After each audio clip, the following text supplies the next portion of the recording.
fast forward in come our channel is ha GH Politics Avenue podcast stories and training big question big headlines and a gem renew the EX-Cocobod ha ne di mnya ho braxi mu se ene e di kan ya message so bit subscribe to the channel hit notification bell share na for front so answer into me kebi ne di ma yemo ran simo na ye koyin simo dia na MPP amaiko no aso ye enam no kasai ija eda ho CCA na dan class administration appointee and our appointee a Cocobod CEO a honorable Addo say my CEO for Cocobod na skebi omkoji ye $800 million as cocoa syndicated loan na omkoji skai sikano the purpose of it no omo entimi amfanye a ehwa kuntabunso ekoye basa we ena yenuanom NDC for attraction omo atimi about wrestling mu adomo asuko a omo suja edego mu chimu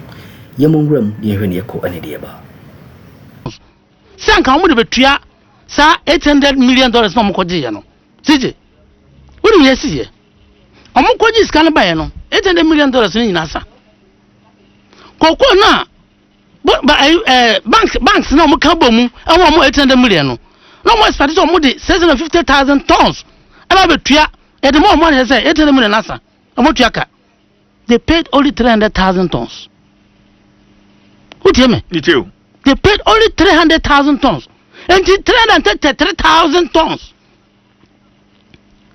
and I can say and that's so I was say yetua and you now talk go we are 600,000 tons what they cut 300,000 so kutua yeah when you say okay remember ya wo ya da bia wote say afibia bebu okokwa ya say ya kwa this syndicated loan meboa on can say 2025 26 but he do mejina hasa say for the first time aban kasa FPS ka beto koko so what say someone kwa syndicated loan because omukoi Europe ya pamu omukoi US ya pamu omukoi Arab country ya pamu because buyers no ka kira omo say na say lenders no e ka kira omo say e mo na kwa didie no e maya ya fa bi heden engoka ho beje $800 million obetua with 650,000 tons obetua 300 per 1050 na kamuti ya mamuska no okay that's how come omutimi entimi enje that's the point well made. And for the cocoa farmer, who feels 128 Ghana cedis increment, woefully inadequate based on a bar model share. Let's put the calculations and everything aside because for me it clearly confuses the cocoa farmers. Because and then ya and me share video be on social media. One blind cocoa visually impaired, one visually impaired cocoa farmer, and I know what say 128 in the day. And ya do the baby be into finance minister. One foundation na busumi be 128 down the back and so no. And that's a bit heartbreaking. I know. I agree with line of question. Sana ubia dwen ebeye no. What is here? But there were fundamental issues with regards to cocoa business in Ghana. Say, now, in fact, so what share current exchange rate no? I mean, before no mutua 3,001. Say, exchange rate now because mutua $3,100 per ton. And and exchange rate no 31,777. I don't know me about say a more power in 2024 cocoa season one. I can bet me a cocoa farmer 6,000 Ghana cedis. Yeah, because I can bet you 6,000. Yes, that was what we said. Calculation here and say that time no. Even with you, tema semino. Now what market price now? Now above $9,000. No, Thierry. Me too, no. And it's over $9,000 no. Now, Uka Kreti with exchange rate at 16 cities now. Now, Ubaya so much. About 90,000 Ghana cedis. Okay. And they say about 90,000 Ghana cedis now. And now, do mucha mutre, no mutia one. And the argument and say, Ayashu Kurano. Odiama, farmer no 6,000. What you say? Yes. Man 6,000. Na fankaya no so bọ kokoo no ehun bra omo anye okay enti no say say estate rent no 16 cities and come 6,000 no.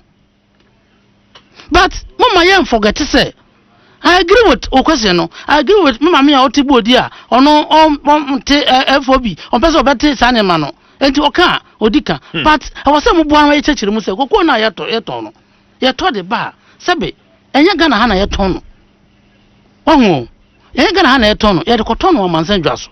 Okwa Mansan Jasso, a born at the honor. Honorable. What a take me back. I born a honor. I say make it progress. I born at the honor. And I would just baha.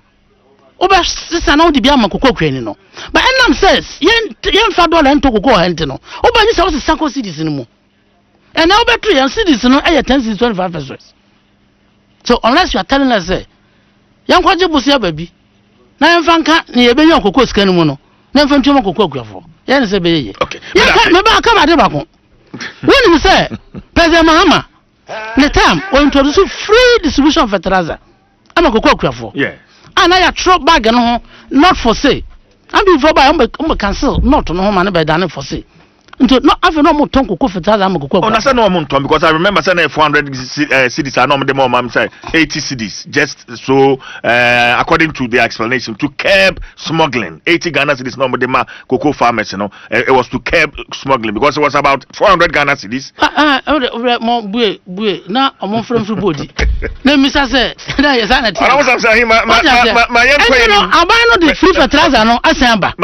I told you from next year Abana introduce Cocobod scholarship scheme for cocoa farmers world Ombako tertiary institution.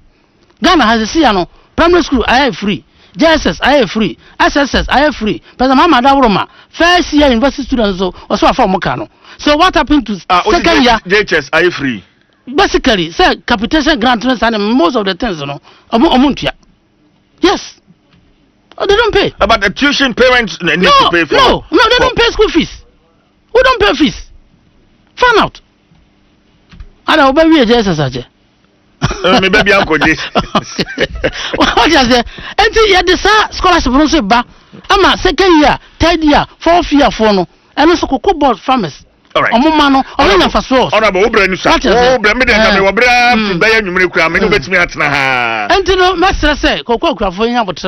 President Mahama, a boss of someone what this 70% now I promise Ghana for no. Yeah, this of a pepe or the ama or more 70%. All right, but that's it. Honorable Samson Ahi, Deputy Minister, Trade, Industry and Agri-Business, Member of Parliament for Bodi NT Akroma FM. So, Wamutie, Papa, Wamutie. Honorable, yes, I am happy, sir.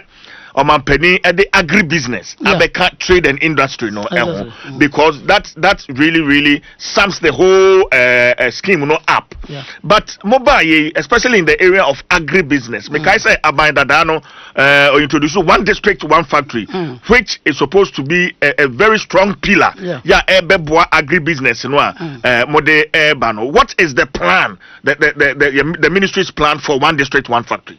Honorable. Yeah, but as a part say agribusiness concept, also Addo Akuma. Yes. Because say no kind, yeah, I saw a trade and industry. Yes. Now in the wisdom of Omampani Mahama, say added value to farm produce, Wama or the agribusiness abeka a ministry and then it trade, agribusiness and industry.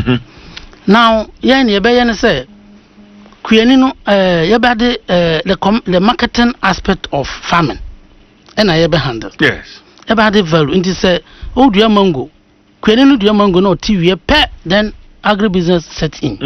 What I say? Yes. And one nearby and say, oh can I want to see one factory? Yes. Want to see one factory? No. Just go round and find out. There be a media quantum example because I want a minimum. A quantum acquire. Rice factory, come see ho. Private. I buy one district, one factory. Okay. I know omuye. Okay. Is it operational? If I had phone almost sponsor, I know mokoye. Juma. Yatum. And that's where I'm coming from. But mobile here, my assessment. My assessment. How many of these 1D 1F factories now are operational? How many? Almost 90% here. one district, one factory. In fact, last almost 90% in Yejuma. Last 2 months, Osho papers more. Africa na advertising say pay. Private sector krana omumra na hand dodo na over krama omo pretty. Dodo na wo ha enye operational. Dodo na wo ha enye operational because there's lack of raw materials. Enti akonto mo na mo factory na wo ho no. Ya tun because omo ya raw rice no em process. Enti no agribusiness aye no one last week, in fact Monday we na ohwe na ye agribusiness dialogue ewo Ghana omampani Mahama ono no bebue ano. What we are working on now CJ NSL I was say yenya policy. Now we don't have policy to regulate agribusiness business no.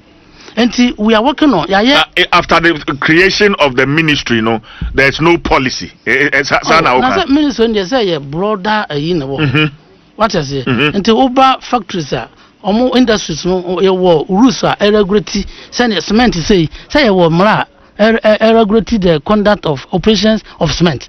What I say until agribusiness dialogue. Professional technical people, university lecturers, now, and now, I can say we call Asian Bank or more conference room. Yes, I started looking into what will go into the proper policy. No, what I say because there must be a direction. So, sorry, I said, be a free dodoa. You do mango bebro. Over set up some manufacturer be now the process mango na wo process ben over faso. Now incentive bank na wo ho. What I say? Okay. That is what we are going to do. And in a month or two, no policy is very ready. Then we roll out. Now, Yahoo say major problem. Until we Ghana, most factories operate below capacity, between 30 to 40%, because of lack of raw materials. Most factories now import more raw materials. So under this agribusiness concept, the BB Abaya friend feed the industry. See the feed industry no je nsase kakraka ato and to say see the wo businessman now person who call into commercial production of ebia mango because factory na ohia mango no onya bi ministry na mo je sansase je sase no okay na ya partner with private sector na obabedua say abe say obabedua abe no yes because most investors no I have more problem of acquiring land. What I say? Land litigation free. If we are yes, I see no opposition, but we as a seven mount. We are now or he be as or say on print na yasam. And yano ya started agents aseno. You have 40,000 acres yaji o mahene. Mayen. You were voter region from plains. Agents as send a buyer oba be produce because Ghana ha. Manu mi hema manu afu omoye no subsistence okoya ne over madi na hand to mouth entina ma yenya enough amani fidi but sa aduane so a yedi no eno bi so a industry so hia eden edi fidi o more processing companies no enti say sa add value process companies e be ye no say wan ye raw materials na obesi entina one this one factory no ni na aka ho but what are you also doing in terms of motivation? Are there any subsidies be out there very good and entina make can say ye policy no yes in the policy no and I best spell it out so what percent over participate in sa factory na because ebia akobodi brode bebre ho 2% over set up plantain chips processing factory incentive ben e because one here incentive for nipa no be concentrating in factory no enkra ha ya onko that body area no enti we say wo some packages e be attractive enough ama nipa no encourage man na den wakoho. So that is what we are working on now, and I want to believe that anytime you have a launch, I will let you be aware. Now, I participate. Now, one who say yes, indeed. In fact, I'm on paying now. No, so do because your partner say, yeah, the value na export into your accelerated export committee. I'm on paying because I chairman. So what? Yes. I'm on because I know chairman of sir accelerated export committee. No, which means why is serious or per se. You encourage export. Okay, but honorable me now me feel say MPPLA Foundation be with regards to the 1D1F, you know. That's why I needed a figure. But like I say, more than 90% of the 1D1F. Elephant. This is what Juma. Me say me check na makajiro. Last 2 months, and I handle a lot of them close to the private sector. Because we were giving figures during 2004. I mean, some 200 and over 200 factories completed and operational, 100 and something factories operational, and in a cake. So I am shocked you are here telling me. So what do you mean? Say na medical kano. Oh, yeah, journalists. More for all over the country. Akontomra ras factory say yakobo dwa kakraka akontomra hene de tra ho ebodwa e process emuni bi everyone atum because you raw material and feed factory no, and that's a fact across the country enti bebre wo ho yenya raw materials ntimo yatotum in fact dodo no kra ho kra na obia ya operate even though ya facing machines no wom. And I'm going to the last 2 months. And if I for open tender, I request the private sector, sir, do you want to go and operate it? Apply. Now you go to the process and hand over amount. Just last 2 months, yes, most of them. Yeah, I could do a whole class still, yeah, you become farmer. Because private sector no could do when you say, and yet profitable enough because although you are raw materials no way. That is why I introduce to feed the industry. No, what I say? Feed the industry to grow the raw materials. That's it to me of the feed industry. If you don't do that, if you don't grow the raw materials, that's a companies how many are in operation? Okay, so you feel say 1D1F under MPP was maybe misplaced priority. I am misplaced priority, but failure. It was a failure. Yes. 1D1F was a failure. Implementation, no? Because the what's the dynasty? What do you feel? Now, so when you raw materials, fidena, is it? Are you successful or what? Tell me. Because you can say machine, no, a factory, no, I run it, and I say, why are you successful? But Omonka send him, say, before they left. Even private sector no through 1D1F omunya support every Asian bank now say a bank rate tia omu counterpart funder a cabe 113 million Ghana cedis wo ha omu tua ida ho omu ja ho to ho one factory nko ha 113 million Ghana cedis ida ho say ya kasai and no cost component near then a counterpart fund by government also wo tua okay. Bank never loan. And it's like sort of a security by the government to support the young family now. Me down payment in it. And most of them no approve after first disbursement second one number, third one number. And in fact, ama say who can say one factory now omo the bomb on some me better how me say Akuffo we omo the Ghana for more Ghana for until the moment can say na a misplaced priority, but it was a failure. Yes, because you hear factories, you hear industries. It is a mechanical say a misplaced priority. That is a maintain a million. What I say, so I won't say that, but because of the fact say, yeah, you might say yeah, Ansana, yeah, from be say a factory no. It's like I don't know from over Traha, Consoniha. Transmit and come to my Yaduma. Debbie. So until the wouldn't console. What can say over radio station? Debbie. Sanity. But you see, another challenge so after all the farming and the processing and the air storage. You know, because Akuffo be bedo near bedo aduane ahodo ne ade but yentimi nsie sa anuane ebi. I don't know if it falls under agribusiness here we can use so bibisa because then we can have a very long term of food supply. Yes. Addo say yene agric means of food and agric. Yes. A collaborate because storage is also no a form part of after harvest. What I say? Yeah.